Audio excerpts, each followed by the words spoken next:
another part of our project. So that's where we were before the 2008 flood. If you have Ondoy here in Metro Manila, we had Frank, and with the same intensity, same destruction. The picture of our watershed looks like this. Parang inano ng daga, ano ng daga, or then we might wonder why. I think we cannot avoid, if 350 millimeters of rain is poured down on us, on a space in just a few hours, we cannot avoid the trees growing, even old growth forest trees, could not just hold at the intensity, of water, and they will just fall down.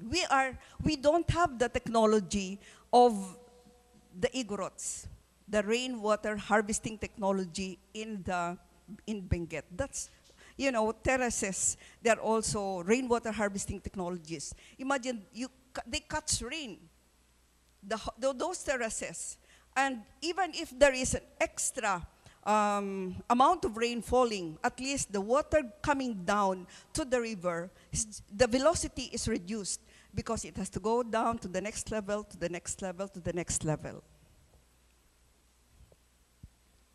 So, evidence of our old growth forest. 71,000 trees were uprooted according to the ENR, and 100,000 tons of soil, which covered television sets, piano, sofa, etc. I think you know that, those of you who have been through Ondoy and Piping. And worst of all is that our pipeline for the Metro Iloilo Water District was broken. And there was no water for, I don't know how many weeks, for the city. But our beneficiaries with tank, they did have water. And they even shared their water with the rest of their neighborhood. We saw death and destruction. After the flood, we had a focus group discussion among the members of the beneficiaries of our project, and we learned that it helped to some extent. There were places where even the tank, the big tank, the water reached the mouth of the tank and filled the tank with flood waters. But I think only one or two. Then we can summarize our learning that actually this summary, I talked with Dr. Johannes Pohl, another rainwater harvesting specialist, expert. And we said, if we do not manage rainwater, we lose the primary source of fresh water, which is rain. We also suffer loss of soil life. And when there are no soil in the upland, our agriculture will suffer. By the river, the flood water will just bring down more sand or silt. And the marine zone as well. Why? Because all the silt and all the sand from the upstream will cover the marine habitat downstream. That's how important watershed is.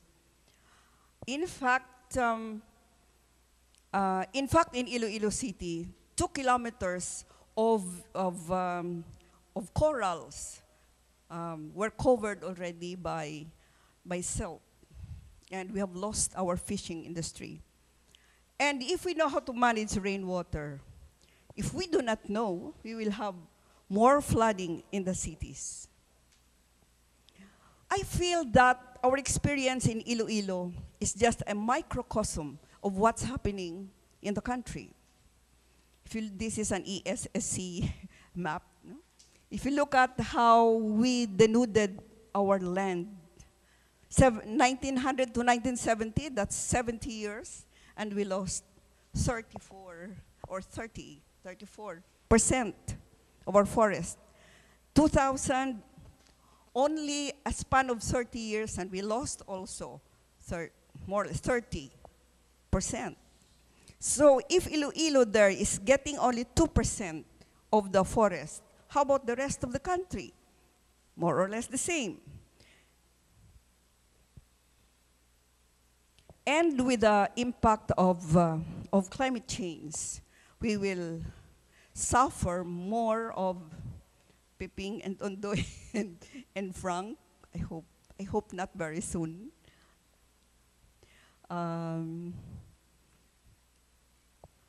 But the problem about this is we are trying to do our thing. You do your share. Maybe we change lifestyle. We handle our solid waste. We take care of our water. But our volunteerism may not have a big impact. And according to our leaders, no? During the Copenhagen meeting, they said that volunteerism is not enough. But the countries were not able to reach an accord. And we expect that by year 2020, that's 10 years from now, year 2020, the scientists are saying the temperature will be 3.2 degrees centigrade. And the scientists also were telling us that we should not go beyond 2 degrees centigrade. And if we look at our country, among the Southeast Asian countries, we are the most vulnerable because we are an archipelagic country. We are a bunch of small islands, and small islands have limited water storage, limited water source. And where is our water source? We have lost our true forest. So how are we going to adapt to the changes that's coming soon? Small window, right? Small window. Because the scientists were saying that even if all the governments in the world will have a very good policy to control the greenhouse gas emission, and even if all the policies are implemented well, that will not change the story because of climate change. We are already in it. And if there will be change, that change will be felt in 2040, the earliest, or 2050. So we are in it, we are riding. But there is, from now to year 2020, we have this 10-year period, 10-year window of opportunity. Maybe we can do something. I would like to help. I think you would like to help because you are all here. This is the purpose of the Ateneo APS Congress. All of us would want to help.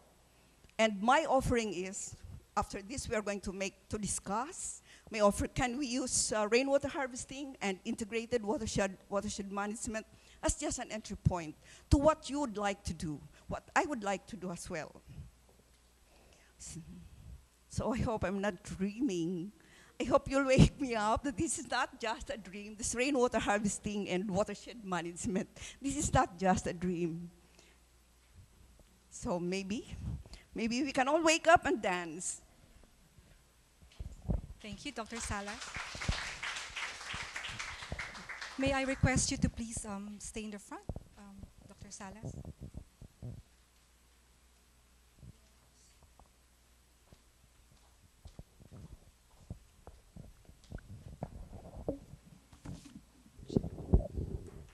Okay, so we've listened to her story, and as I was listening as well, I realized how one question that she posed early on in her life actually sparked an idea from her to start some innovative changes, no, in her own community. No? She started with an idea of how to properly manage the watersheds in Iloilo province.